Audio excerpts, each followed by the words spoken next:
ሰላም እንዴት ናችሁ? ሁሉ ሰላም አለን። ይሄ ቻናል እንግዲህ አዲስ ቻናል ነው። አዲስ ቻናል ስለ ኳስ፣ ስለ ሮናልዶ አብዛኛውን ጊዜ ስለ ሮናልዶ ትውስታዎች እያስታወስን ስለ ፕሪሚየር ሊግ፣ ስለ ላሊጋ፣ ስለ አልናስር ወይም ስለ ሳውዲ ሊግ እናወራለን፣ እንጫወታለን ማለት ነው። እናንተ ብቻ ቤተሰብ ለመሆን ተዘጋጁ። አሪፍ ቻናል ነው። የሮናልዶ ደጋፊዎች ኢቭን የሜሲ ደጋፊዎች ራሱ ኑንና እንፎካከር እስቲ ኮሜንት ላይ የጻፋችሁ ምናምን። ዛሬ ግን የመጀመሪያ ቪዲዮ ስለሆነ በመጀመሪያ ያሰብኩት ቪዲዮ ከቤንዜማ ጋር የነበራቸውን ብቃት እንግዲህ አንድ ላይ እናያለን ማለት ነው። ቤንዜማ አሲስት ያደርጋል፣ ሮናልዶ አሲስት ያደርጋል። እንግዲህ ሁለቱ ናቸው አሲስት፣ በጣም ብዙ አሲስት ያላቸው ሮናልዶ እና ቤንዜማ ናቸው በሪያል ማድሪድ ውስጥ ማለት ነው። ጎልም ሁለቱ ናቸው፣ አንደኛና ሁለተኛ ሆነው እየመሩ ይገኛሉ። ስለዚህ ሮናልዶ አሲስት የሚያደርገውን ዛሬ እናያለን ማለት ነው። በአሁኑ ቪዲዮ በዚህኛዋ ቪዲዮ ሮናልዶ ለቤንዜማ ምን አይነት ግሩም አሲስት የሚያደርግላቸውን አሲስቶች እንግዲህ አንድ ላይ እናያለን ማለት ነው። እናንተ ብቻ እስከ መጨረሻው ከኔ ጋር ተከታተሉ ፕሊዝ። ሰብስክራይብ አድርጉ፣ ቤተሰብኑን። የመጀመሪያ ቪዲዮ ነው። አየውና አሪፍ ከሆነ ካበረታታችሁኝ እንቀጥላለን። ይመቻችሁ። ወደ ቪዲዮ Let's go. እዚህ ጋር እንግዲህ ትንሽ ማሳያችሁ አሲስቱን እንግዲህ በጣም ምርጥ አሲስት ነው እያደረገ ያለው ባይዘዌ ማለት ነው። ቤንዜማ with Ronaldo. Let's go.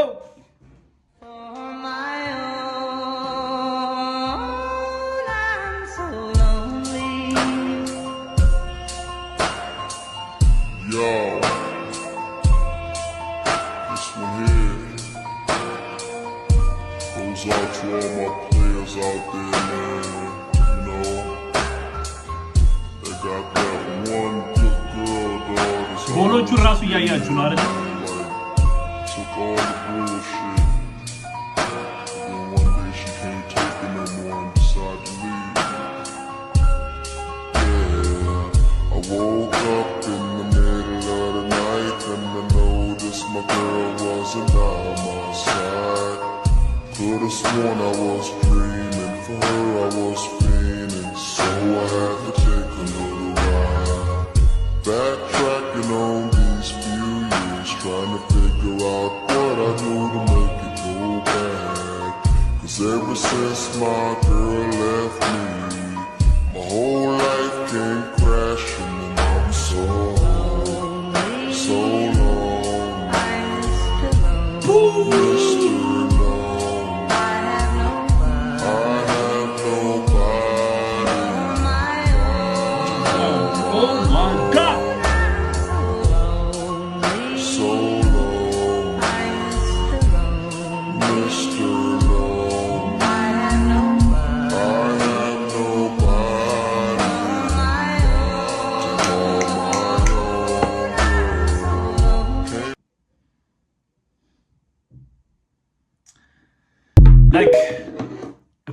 በጣም በቃ ላይክ ሮናልዶ እና ቤንዜማ በጣም ተጣጥመው ነበረ ለ9 ዓመት። እንግዲህ ሮናልዶ በዛን ጊዜ በነበረበት ጊዜ ለ9 ዓመት እንግዲህ በጣም አሪፍ ጊዜ ነበር ያሳለፈው ከቤንዜማ ጋር። ቤንዜማ ራሱ እንደተናገረው በጣም ነው የምፈልገው ለሱ መስጠት ራሱ እንዳለው እና አሲስት ራሱ በአሁኑ በዘንድሮ ምክንያቱም አይ ቲንክ 15 ዓመት ቤንዜማ ተጫውቷል ከሮናልዶ የበለጠ ማለት ነው።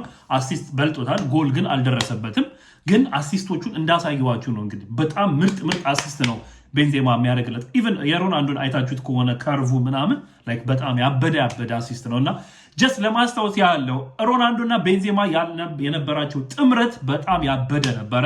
ኦዚል እንግዲህ የኦዚልን ደግሞ እናየዋለን። ኦዚል እንግዲህ በ2010 አይ ቲንክ በዛን ጊዜ የነበረው ኦዚል ለሮናልዶ በጣም ምርጥ አሲስት ነበር የሚያደርገው ማለት ነው።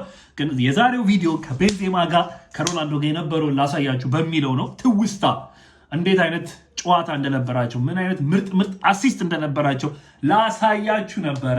የዛሬው ቪዲዮ በትንሹ ይሄን ይመስላል። ሰብስክራይብ ያደረጋችሁ ግን ቤተሰብ እንሁን ማለት ነው። በሌላ ቪዲዮ እስከምንገናኝ መቻችሁ።